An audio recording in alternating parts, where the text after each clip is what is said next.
Hello everyone, I am Meenu और आप मेरे साथ सुन रहे हैं इश्क की अनोखी दास्तां का एपिसोड नंबर 25। माफिया वर्ल्ड में इन दोनों का नाम खूनी आर्मी के नाम से जाना जाने लगा, लेकिन सवाल ये था कि कौन उनके पीछे इस खूनी आर्मी को संभालेगा। इससे कोई फर्क नहीं पड़ता था क्योंकि वो जानता था कि उसके कई दुश्मन हैं, लेकिन इसका मतलब ये होगा कि कोई उसका ही है जो उसके दुश्मनों को उसकी सारी खबरें देता है और उसके खिलाफ ही साजिश रच रहा है। इससे उसे कोई फर्क नहीं पड़ता है, वो इन सब से बाद में डील कर लेगा। अभी तो उसे फिलहाल दिव्या को बचाने के लिए कुछ करना होगा। हेलो मिस्टर सिद्धार्थ सिंह रायजादा, किसी ने पीछे से कहा और तभी सिद्धार्थ ने दिव्या का हाथ पकड़ते हुए ही पीछे पलट गया और पलटते ही वो उस आदमी को पहचान गया जिसने अभी अभी सीटी बजाई थी। उसने उसकी तरफ देखते हुए कहा, हाँ मैं सिद्धार्थ हूँ, लेकिन कौन है जो मुझे देखकर इतना खुश हो रहा है? सर, आपके लिए मेरा नाम जानना जरूरी नहीं है। जैसे ही उसने ये कहा तो सिद्धार्थ ने उसकी तरफ अच्छे से देखा। वो काफी प्रोफेशनल था, इसलिए वो समझ चुका था कि उन लोगों ने उसका पीछा करने के लिए किसी को भेजा था और वो लोग अभी कुल 5 लोग थे और सिद्धार्थ उन्हें अपनी तिरछी नजरों से देख रहा था। वो उन लोगों को अपने इस आश्चर्य को जाहिर नहीं करना चाहता था, इसलिए उनकी तरफ देखते हुए बोला, ठीक है, तो ये बताओ कि तुम मुझसे चाहते क्या हो? तभी सामने खड़े आदमी ने कहा, चाहते हैं? सिद्धार्थ, तुमने हमारी बेइज्जती की है, हम भला तुमसे क्यों कुछ चाहेंगे? हमारे बॉस के पास बहुत पैसा है और हम जो चाहें उनसे मांग सकते हैं। उसकी ये बात सुनकर सिद्धार्थ ने कहा, अगर तुम्हें कुछ चाहिए नहीं तो फिर तुम लोग यहाँ क्यों आए हो? तभी उस आदमी ने कहा, हम आपसे सिर्फ छोटा सा एक फेवर चाहते हैं। जैसे ही उसने ये कहा, सिद्धार्थ उसका चेहरा तो नहीं देख सकता था क्योंकि वो लाइट से थोड़ा दूर खड़ा था, लेकिन उसे ये जरूर समझ आ रहा था कि कब उस आदमी के चेहरे पर मुस्कुराहट आ रही थी। इसलिए उसने कहा, क्या फेवर चाहते हो तुम मुझसे? ये सुनकर सामने खड़े आदमी ने कहा, हम चाहते हैं कि तुम्हारा कुछ सामान हमारा हो जाए। हम इन सब कामों में अभी कच्चे हैं, इसलिए इसे तुम्हारी तरफ से हमारे लिए तोहफा समझेंगे और फिर हम तुम्हारे दुश्मनों के साथ मिलकर तुम्हारे खिलाफ कोई साजिश नहीं करेंगे। तुम जानते हो तुम्हारे खिलाफ कोई कुछ नहीं कर सकता है ना? तो तुम्हारा इस डील के बारे में क्या कहना है? ये सुनकर सिद्धार्थ ने चारों तरफ देखकर कहा, मुझे सोचने दो थोड़ा। नहीं, ऐसी कोई डील नहीं होगी और अब तुम यहाँ से जा सकते हो। ओह, लेकिन सिद्धार्थ, ये इतना आसान नहीं है।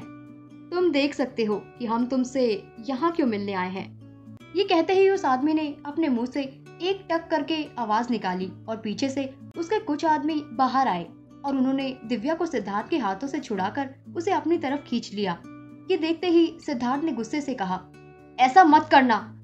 तभी उस आदमी ने सिद्धार्थ का मजाक उड़ाते हुए कहा, हो, तो अब तुम में उतना दम नहीं है सिद्धार्थ, है ना?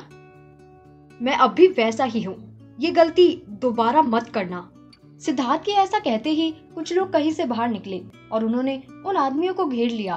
सिद्धार्थ जानता था कि ये सब ऐसे पब्लिक प्लेस पर होना उसके लिए रिस्की हो सकता है और अगर यहाँ कुछ भी होता है तो उसके बचने के लिए उसने अपने कुछ आदमियों को अलग अलग पॉइंट्स पर पहले से ही खड़ा कर दिया था। लेकिन ये सब यहाँ होगा ये उसने नहीं सोचा था। लेकिन माफिया की दुनिया में ऐसे मौके पर बहुत कुछ हो सकता था। उधर दूसरे ग्रुप का लीडर जोर से हंसते हुए बोला, तो सिद्धार्थ सिंह रायजादा हमेशा पूरी तैयारी के साथ आता है। वाओ, मुझे तो लगा था कि वो कोई मजाक कर रहे हैं। मुझे यकीन था कि तुम यहाँ हमें अकेले ही मिलोगे।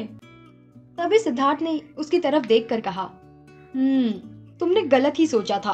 अब ये सब जो भी हो रहा है, सबसे पहले उस लड़की को मेरे हवाले कर दो और उसे कोई भी हाथ ना लगाए और तुम अपने आदमियों को लेकर यहाँ से चले जाओ। हम फिर कभी ये लड़ाई करेंगे। ये आइडिया कैसा रहेगा? मुझे तो लगता है ये सही रहेगा। ये कहते हुए सिद्धार्थ कुछ कदम आगे बढ़ गया। ये कहते हुए उसकी नजरें दिव्या पर ही थी। वो उसे उस आदमी के हाथ से छुड़ाने का मौका देख रहा था ताकि वो उसका हाथ पकड़कर उसे यहाँ से ले जाए और उसके आदमी अपने आप उन लोगों को संभाल ले। नहीं सिद्धार्थ, ऐसा लगता है कि तुम्हें अभी भी नहीं पता है कि तुम किसके सामने खड़े हो। ये माफिया वर्ल्ड के राजा हैं जिन्होंने आज तक कभी किसी लड़ाई से अपने कदम पीछे नहीं किए हैं। उसने जैसे ही अपने आखिरी शब्द कहे ही थे कि चारों तरफ से गोलियों की बरसात होने लगी और सिद्धार्थ ने दिव्या का हाथ पकड़कर उसे अपनी तरफ खींच लिया और उसे कोई चोट नहीं आई थी। ये देखकर उसके दिल को तसल्ली हुई और फिर वो उसे लेकर जल्दी से वहाँ से बाहर निकल गया। लेकिन जैसे ही वो दोनों वहाँ से बाहर निकल रहे थे तो अचानक दिव्या की गर्दन उसकी गर्दन पर आकर झुकी और सिद्धार्थ ने साइड में देखा तो वहाँ खड़े उसके दुश्मन के चेहरे पर एक मुस्कान थी। पहले तो उसे समझ ही नहीं आया कि वो क्यों मुस्कुरा रहा है, और जैसे ही उसे एहसास हुआ कि दिव्या को कुछ हुआ है तब तक दिव्या के बदन से खून की नदियां बहने लगी। सिद्धार्थ उसे बाहों में पकड़े हुए वहीं बैठ गया और जैसे ही उसने पीछे देखा तो दिव्या का सर उसके धड़ से अलग हो चुका था।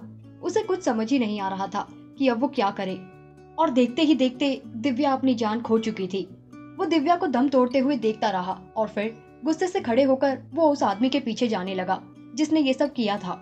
लेकिन उसके आदमियों ने उसे वहीं रोका और कहा, बॉस पुलिस रास्ते में ही है और एम्बुलेंस भी, हमारे लिए अभी यहाँ से निकलना ही सही होगा। ये कहकर वो आदमी उसे लेकर वहाँ से बाहर निकलने लगे। सिद्धार्थ ये सब सुनते हुए दिव्या को आखिरी बार देख रहा था। उसने देखा उसकी लाश अपने बहते हुए खून की नदी में ही तैर रही है और फिर दिव्या के खून की इन्वेस्टिगेशन होने लगी। लेकिन कुछ ही दिन में कोई सबूत ना मिलने की वजह से उस केस की फाइल को बंद कर दिया गया। कई हफ्तों तक शक के बिना पर उसकी तरफ भी उंगली उठाई गई। लेकिन इन सब में सिद्धार्थ को तकलीफ भी बहुत हुई, और जब उसका पोस्टमार्टम किया गया तो पता चला कि उसके सिर पर पीछे से 3 बार गोली चलाई गई। जाहिर सी बात है कि वो जानता था। उसे इस बात का काफी दिनों तक अफसोस होता रहा जब तक ये केस चलता रहा, और जब ये केस बंद हुआ तब जाकर उसे चैन मिला और हैरानी भी हुई ये जानकर कि उस आदमी के खिलाफ कोई सबूत नहीं मिला। वहाँ उसे चैन इस बात का था कि वो इन सब में पढ़कर कोर्ट में नहीं जाना चाहता था, और उसे हैरानी इस बात पर हुई कि इस केस में उसका नाम ना आए। उसके लिए उसने जज और पुलिस डिपार्टमेंट को काफी पैसा खिलाया। लेकिन सबसे बुरी बात ये थी कि इस हादसे के बाद भी उसके बेस्ट फ्रेंड अर्जुन ने उससे बात तक नहीं की और उसे बार बार अवॉइड करने की कोशिश कर रहा था, और यहाँ तक कि वो उससे मिलने के लिए सैटरडे का शो देखने आया था। तब भी उसे अवॉइड करने के लिए वो वहाँ से उठकर चला गया। और जब अगले 2 हफ्ते बाद उस केस की फाइल बंद हो गई तब जाकर अर्जुन ने उससे बात करना शुरू किया। और एक दिन जब सिद्धार्थ घर पर था तब उसके पास कॉल आया। हेलो सिद्धार्थ। सिद्धार्थ ने उसकी आवाज सुनकर कहा, अर्जुन, आज बड़े दिनों बाद तुमने फोन किया। अर्जुन ने पूछते हुए कहा, हाँ, क्या तुम घर पर ही हो? तभी सिद्धार्थ ने कहा, हाँ ठीक है, मैं आ रहा हूँ वहाँ। ये कहते हुए अर्जुन ने फोन कट कर दिया और थोड़ी ही देर में सिद्धार्थ के दरवाजे पर किसी के खटखटाने की आवाज आई, जिसे सुनकर सिद्धार्थ ने कहा, अंदर आ जाओ अर्जुन। अंदर आते ही अर्जुन ने कहा, थैंक यू, लेकिन मैं यहाँ बैठने नहीं बल्कि तुमसे कुछ कहने आया हूँ और फिर मैं यहाँ से चला जाऊंगा। सिद्धार्थ ने उसकी बात सुनकर कहा, ठीक है, तो बताओ क्या कहना चाहते हो? अर्जुन ने उसकी तरफ देखकर कहा, उस रात क्या हुआ था? ये सुनकर सिद्धार्थ ने उसकी तरफ देखते हुए कहा, क्या तुम बहरे हो? मैंने पुलिस को सब कुछ बता तो दिया कि उस रात वहां क्या हुआ था, तुम्हें और कुछ जानना है? तभी अर्जुन ने गुस्से से चिढ़ते हुए कहा, सिद्धार्थ, तुम्हें पता है मैं उससे प्यार करता था।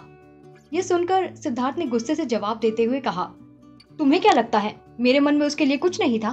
तुम्हें पता भी है कि किसी अपने को अपनी बाहों में इस तरह मरते हुए देखकर मुझे कितनी तकलीफ हुई होगी? तभी अर्जुन ने उसकी तरफ देख कहा, मैं तुम्हें इसके लिए कभी माफ नहीं करूंगा सिद्धार्थ, और आज से हमारी दोस्ती और हमारी पार्टनरशिप सब कुछ खत्म करता हूं मैं। अब से मैं अकेला ही ये काम करूंगा। सिद्धार्थ ने उसे समझाते हुए कहा, इसके लिए तुम्हें बहुत बड़ा नुकसान उठाना पड़ सकता है। क्या तुम कुछ दिनों के लिए शांत नहीं हो सकते? अर्जुन ने जिद पर अड़े हुए जवाब दिया, नहीं। उसका ये जवाब सुनकर सिद्धार्थ ने उससे पूछा, ठीक है, इसमें तुम्हारा ही नुकसान है, और कुछ कहना है तुम्हें?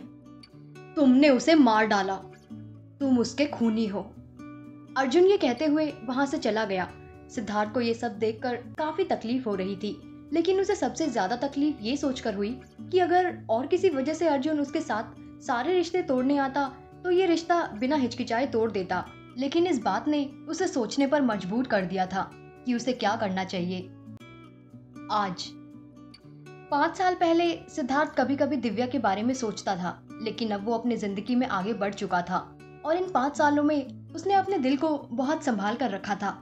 और अब उसका दिल, जो कि पल्लवी पर आ चुका था, उसे खुद पता नहीं चला कि ये कब हुआ, और जब भी वो ये सोचने लगता तो उसके ख्यालों में खो सा जाता था। लेकिन वो उसे इस बात का एहसास नहीं होने देना चाहता था कि वो उसके लिए क्या मायने रखती है। वो पल्लवी को अंधेरे में रखना चाहता था क्योंकि वो नहीं चाहता था कि जो दिव्या के साथ हुआ वो पल्लवी के साथ भी हो। अब उसका दिल ये सब नहीं झेल पाएगा। वो दिव्या के साथ हुए हादसे की वजह से उसकी सेफ्टी को लेकर काफी प्रोटेक्टिव था। अर्जुन और पल्लवी कई बार एक कपल की तरह दिखने लगे। पल्लवी ने कभी इस बात पर ज्यादा गौर नहीं किया। वो अर्जुन को सिर्फ अपना एक अच्छा दोस्त मानती थी। उसे अंदाजा भी नहीं था कि अर्जुन ये सब उसे सिद्धार्थ से छीनने के लिए कर रहा था। एक बार जब वो किसी कैफे में बैठकर कॉफी पी रहे थे तो अर्जुन ने उससे पूछा, तो क्या तुम सिद्धार्थ को इतना पसंद करती हो? वो देखना चाहता था कि उसके दिल में आज भी उसके लिए कुछ था या नहीं। हाँ, मैं उसे पसंद करती हूँ। वो गुस्से वाला है, खड़ूस भी है, लेकिन अंदर से वो बहुत ही प्यारा इंसान है, काफी समझदार भी है। ये सुनकर अर्जुन ने कहा, तो तुमने कभी उसमें एक बात को नोटिस किया है? तुमने ऐसा कुछ देखा जो सीक्रेट हो? ये सुनकर पल्लवी ने जवाब देते हुए कहा, नहीं, मुझे तो उसमें ऐसा कुछ दिखाई नहीं दिया। मुझे तो वो एक खुली किताब की तरह नजर आता है। ठीक है, अगर तुम कहती हो तो सही ही होगा। तो तुमने सोच लिया है कि तुम उसे कभी नहीं छोड़ोगी। वैसे मैं तुम्हें एक बात कहना चाहता हूँ कि अगर तुम उसे छोड़कर मेरे पास आना चाहो तो मेरी तरफ से तुम्हारे लिए खुला ऑफर है। ठीक है, लेकिन मुझे नहीं लगता कि मैं कभी सिद्धार्थ को छोड़ूंगी। मैं उसे बहुत प्यार करती हूँ। मैंने तुम्हें पहले भी कहा है कि तुम मुझसे इस बारे में कोई बात ना ही करो तो अच्छा होगा, क्योंकि मैं सिद्धार्थ को कभी भी छोड़ने वाली नहीं हूँ। पल्लवी ये कहते हुए वहां से उठ गई। ये पहली बार नहीं था जब अर्जुन ने उसे सिद्धार्थ के बारे में कहा, इसलिए अब वो इस बात को सुनकर बहुत थक चुकी थी। लेकिन अर्जुन ने उसे रोकते हुए कहा, तुम्हें यहाँ से जाने की जरूरत नहीं है। मैं आगे से कभी ये बात नहीं करूंगा। प्लीज मत जाओ। ठीक है, लेकिन ये आखिरी बार था जब तुमने मुझसे इस बारे में बात की है, पल्लवी ने उसे वार्निंग देते हुए कहा। तभी अर्जुन ने उसकी तरफ देखते हुए कहा, हाँ पल्लवी, आज के बाद मैं तुमसे इस बारे में कुछ नहीं कहूंगा। पल्लवी अपनी जिंदगी में आगे बढ़ चुकी थी, लेकिन वो आज भी उसे पसंद करता था और अब उसका मकसद सिद्धार्थ को बर्बाद करना था। उसने उससे कुछ ऐसे सवाल पूछे जिनका जवाब जानकर वो समझ गया कि सिद्धार्थ की कमजोरी क्या है, जिन पर वो वार कर सकता है। अर्जुन उसे बर्बाद करके उसका सब कुछ उससे छीन लेना चाहता था, फिर चाहे उसे इसके लिए पल्लवी को मोहरा बनाकर ही इस्तेमाल क्यों ना करना पड़े। वो चाहता था कि पल्लवी को उसकी गलतियों के बारे में पता चले, लेकिन वो खुद भी उसकी एक गलती ही थी। सिद्धार्थ उसके लिए कुछ भी कर सकता था। ये बात सिद्धार्थ की आंखों में साफ नजर आती थी जब भी वो उसकी तरफ देखता था, और ये बात अर्जुन ने उसकी आंखों में उसी दिन पढ़ ली थी जब पहली बार उसने पल्लवी को सिद्धार्थ के साथ उस डिनर पार्टी में देखा था। और अर्जुन जानता था कि वो पल्लवी को मोहरा बनाकर अपने इरादों में जरूर कामयाब हो जाएगा। उधर सिद्धार्थ, जो उस समय अपनी डेस्क के सामने बैठा हुआ था, वो अपना कुछ काम कर रहा था और उस रात उसने अपनी प्यारी बीवी के हाथों से बना खाना खाया था। और खाना खाने के बाद उसने उसे कहा था कि वो अपने स्टडी रूम में जाकर अपना कुछ काम निपटाने जा रहा है, लेकिन असल में वो जब अंदर गया तो कुछ और ही कर रहा था। उसने अपने एक आदमी को फोन लगाया और कहा, बताओ मुझे आज क्या हुआ वहां पर। सिद्धार्थ ने ऑर्डर देते हुए कहा। वो उस आदमी से पिछले 2 हफ्तों से लगातार कांटेक्ट कर रहा था।